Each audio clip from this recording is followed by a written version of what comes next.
Defeat ഒരു പരാജയം CPMന്റെ നേതൃത്വത്തിലുള്ള LDF ഗവൺമെന്റിന് കനത്ത പരാജയമേറ്റപ്പോൾ ആ പരാജയത്തിന് ആധാരമായ കാരണങ്ങൾ ചർച്ച ചെയ്യപ്പെടേണ്ട സമയമാണ് ഈ സമയം. ഐക്യജനാധിപത്യ മുന്നണിയുടെ അഭിമാനകരമായ വിജയത്തെ സംബന്ധിച്ചുള്ള ആഹ്ലാദവും ആഘോഷവും അതുമായി ബന്ധപ്പെട്ട ചർച്ചകൾ നടക്കുന്നതിനേക്കാൾ പ്രധാനമാണ്, അല്ലെങ്കിൽ അതിനോളം പ്രധാനമാണ് 10 വർഷക്കാലമായി അധികാരത്തിലിരുന്ന ഈ ഗവൺമെന്റിന്റെ ദുഷ്ചെയ്തികളെ സംബന്ധിച്ച് ആ പാർട്ടിയുടെ സെക്രട്ടേറിയറ്റ് കൂടി CPMന്റെ ആ പാർട്ടിയുടെ പോളിറ്റ് ബ്യൂറോ കൂടി മാധ്യമങ്ങളിലും പത്രപംക്തികളിലും കേവലം 2 കോളം ന്യൂസായി മാത്രമായിട്ടാണ് പരിമിതപ്പെട്ടത്. എന്തുകൊണ്ടത് പൊതുമണ്ഡലത്തിൽ ചർച്ചയ്ക്ക് വന്നില്ല? CPM നേരിടുന്ന സംഘടനാപരവും രാഷ്ട്രീയവുമായ പ്രതിസന്ധിയാണെന്ന് ചർച്ച ചെയ്യേണ്ടത്. ഭരണരംഗത്തുണ്ടായിട്ടുള്ള ഗുരുതരമായിട്ടുള്ള വീഴ്ചകളെ സംബന്ധിച്ചാണ് ചർച്ച ചെയ്യേണ്ടത്.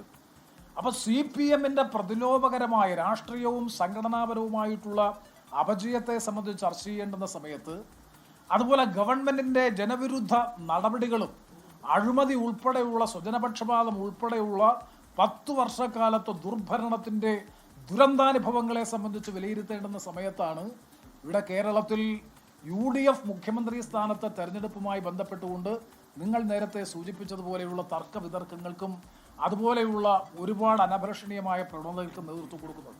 അതാണ് രാഷ്ട്രീയമായിട്ടുള്ളതിന്റെ ഇമ്പാക്ട്, പൊളിറ്റിക്കൽ ഇമ്പാക്ട് എന്ന് പറയുന്നത്. അതാണ് ഏറ്റവും വലിയ ഒരു ജനവിരുദ്ധമായ നിലപാടാണ് സർക്കാർ സ്വീകരിച്ചതുകൊണ്ടാണ് UDF ഇതിനെ സമീപിച്ചത്. അത്രയും വലിയ ജനവിരുദ്ധ നിലപാട് സ്വീകരിച്ച സർക്കാരിനെ ജനം തന്നെ പുറത്തു നിൽക്കുമ്പോൾ അതിന് പകരം സർക്കാർ ഇപ്പോഴും വരുന്ന കാവൽ സർക്കാരായ ജനവിരുദ്ധ സർക്കാർ തുടരുകയാണ്. ഞാൻ നേരത്തെ പറഞ്ഞല്ലോ, അങ്ങനൊരു കാലതാമസം ഈ കാര്യത്തിൽ ഉണ്ടായി എന്ന അഭിപ്രായം എനിക്കില്ല. കാരണം ഇപ്പോൾ 10ാമത്തെ ദിവസമാണുള്ളത്.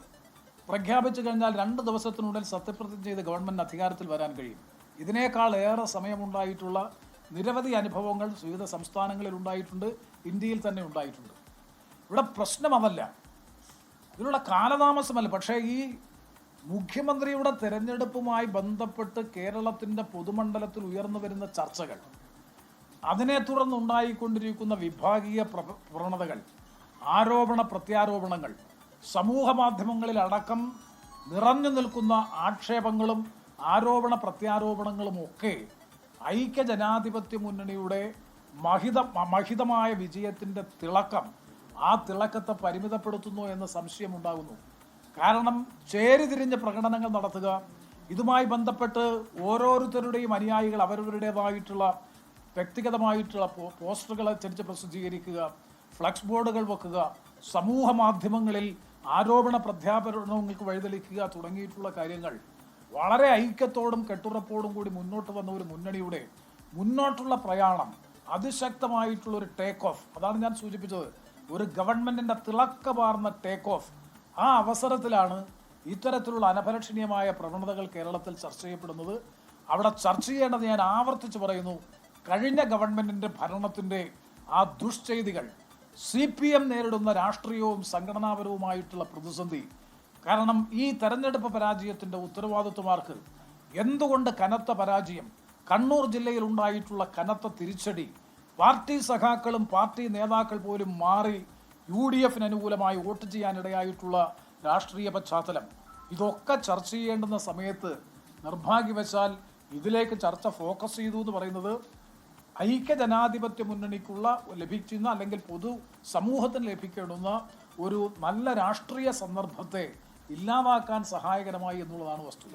ഹൈക്കമാൻഡ് ആവശ്യപ്പെട്ടിട്ടാണ് ഘടകകക്ഷികൾ നിലപാട് വ്യക്തമാക്കിയത്. കഴിഞ്ഞ ദിവസം ഒരു മുതിർന്ന ഹസൻ തന്നെ പറയുന്നത് ഇതിൽ ലീഗ് അഭിപ്രായം പറയാൻ ആരെന്നൊക്കെയാണ് ചോദിക്കുന്നത്. സോണിയാഗാന്ധി ഇന്ന് പോലും പാണക്കാട് ബന്ധപ്പെട്ടിട്ടുണ്ടെന്നാണ്. അപ്പം ഘടകകക്ഷികൾക്കും ഇതിൽ ഒരു അഭിപ്രായ സ്വാതന്ത്ര്യം ഉള്ളൊരു സമയത്തല്ലേ ഇങ്ങനെ ഒരു കോൺഫറൻസ്? ഘടകകക്ഷികൾ ഈ കാര്യത്തെ സംബന്ധിച്ച് പരസ്യമായി ആരും ഒരു നിലപാടും അങ്ങനെ പറഞ്ഞു.